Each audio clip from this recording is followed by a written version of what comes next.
Covering the islands of the Bahamas, ZNS Network presents The Bahamas Tonight.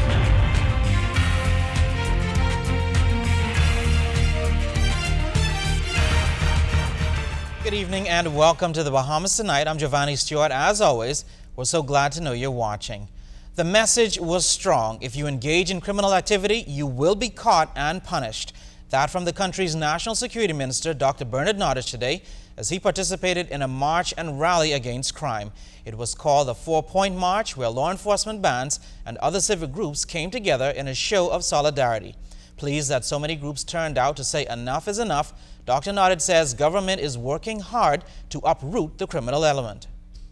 We will not allow the relatively small percentage of misfits in our country to prevail in their endeavors to stabilize us. And so my ministry pledges that we will deploy every weapon within our arsenal to counter their efforts. Today's event, under the theme "Don't Do It, Drugs and Crime Are a Waste of Time," this is one of several activities, as has been said, that have been organized under our auspices in collaboration with stakeholders from both the private and public sectors. It is designed to send a message to those within our society who choose not to conform to our laws. The message is, do not involve yourself in the sale, use, and abuse of illicit drugs. Do not involve yourself with gangs who engage in criminal activities that could lead to incarceration, and in some cases, eventually death. Yet another young man murdered on the streets of the capital. It's the 67th homicide for the year. The storyline becoming quite familiar to police, with family members admitting that the 17-year-old was no saint. Vaughn Albury went to their Lily of the Valley Corner residence to get their story. Joshua Roll, a jet ski operator, did not live to see his 18th birthday. He was gunned down on Saturday night on Kwaku Street, a stone's throw away from the nearby police station. At his mother's home, his sister D'Angela Darling was still in shock. So whoever shot him came there just for him. He don't normally stop through there. He normally come home in bed and go where he live, to Milton Street. She claims that he was shooting dice with a group of men when two masked men jumped a wall and opened fire. Joshua reportedly had hundreds of dollars. I see about $300 or $400. That's about it. Another sister, Michelle, claims Joshua was no saint. He went up by boys and stuff. But like I say, he was trying to change his life. I never say he was no church-going child or anything like that, but he was trying to make a difference. He started just being by himself and all that. I guess at that time yesterday, he just was at the wrong place at the wrong time. But that doesn't make it easier for the family to accept. People saying my condolences. That still ain't sinking yet. So, like I say, tomorrow is his birthday. And you have to go up by the morgue and view his body on his birthday. That's the hardest part right there for me. But they did receive condolences from Inspector Roderick McKinsey of the Bain and Grantstown Urban Renewal Office.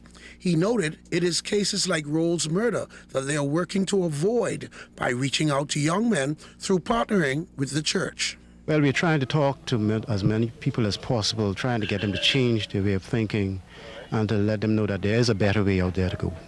But on Sunday morning, many in the neighborhood, even children, were milling about. Joshua's cousin, Derek Harvey, says many do not attend church at all. No, they don't want to go to church. Why do you think that is?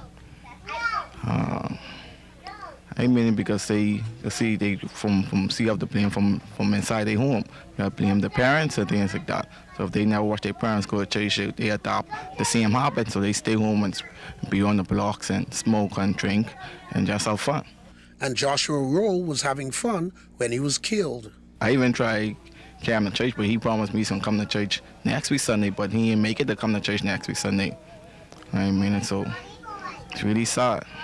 But Harvey says what they really want are jobs. The government just have to find something from the doers. Most of them now, they said it's come from them saying they really talk about job, they need something to do and things like that. If they don't have nothing to do, they go start robbing or thieving and things like that. And I am Vaughn Albury, ZNS News. A joint operation between local and U.S. authorities weeding out a multi-million-dollar narcotics operation in the nation's second city. Police on Grand Bahama making the discovery yesterday, and they have already destroyed the farm. Opal Roach has more. We want to send a clarion call for anyone who's hell-bent on breaking the law. And the full brunt of the law will be brought to bear on them. That's the word from Grand Bahama Police Chief Emerick Seymour after discovering thousands of marijuana plants on a huge piece of land. Now the area was divided into plots ranging in size from 50 by 50 to 110 by 40 with plants up to 11 feet tall. One of the fields had up to 10,000 plants alone. Seymour called it a massive operation. For instance, you would find one plot approximately 20 feet from the other one. The other one you would find maybe 120 feet or 200 feet in some instances. So it speaks to the vastness of the area on which these steady plots are scattered. Another thing, we would have uncovered 30 I mentioned, but of course we're doing some additional investigations to ensure that we would have uncovered all of the plots in this particular area. The huge find was made in East Grand Bahama near the High Rock community. Police say it was well planned. We would have uncovered one of these in each one of the plots. Okay, it speaks to the fact that I mentioned it's a very sophisticated initiative that's going on here to ensure that there's water for all of the plants in each one of the plots. Now it's obvious that cultivation has been taking place for some time as the product was apparently ready to hit the streets. We're meeting seeds that have already been harvested, which suggests to us that some harvesting has already taken place in this particular area. So this would have been an ongoing process, and so I feel pretty good. We have quite a number of officers here in the area. I feel pretty good that we have disrupted this process, and of course we will keep an eye on this and of course any other such activity going on in this particular area. Now authorities say they're following significant leads, but no arrests have been made. The drugs are valued in the millions. I'm Opal Roach, ZNS News. A young man killed this morning in a traffic accident. It took place on the Sir Milo Butler Highway shortly after 6 o'clock. Police say the driver of the car apparently lost control and ran into a utility pole. Because of the impact, the Honda vehicle was split in two. Now, in light of this, authorities are warning drivers to pay attention on the streets. Still to come in the Bahamas tonight, the former Member of Parliament for North Andros honored in that constituency this weekend.